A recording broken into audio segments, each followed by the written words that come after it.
Whether you're just starting out or a seasoned prepper, having a comprehensive checklist is the foundation of survival prepping.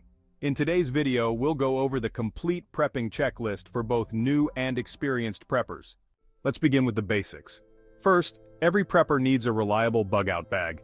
Pack it with essentials like food, water, first aid, and shelter materials that will sustain you for at least 72 hours.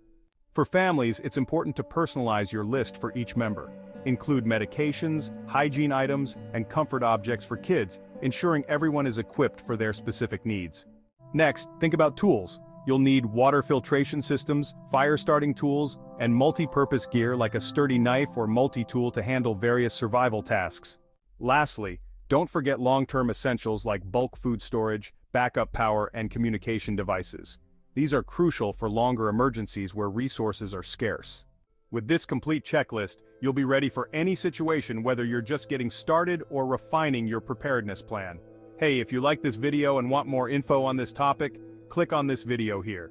You can also get more life-saving information at isurvivethrive.com. And of course, don't forget to subscribe to our I Survive Thrive YouTube channel. Check the description below this video for helpful links.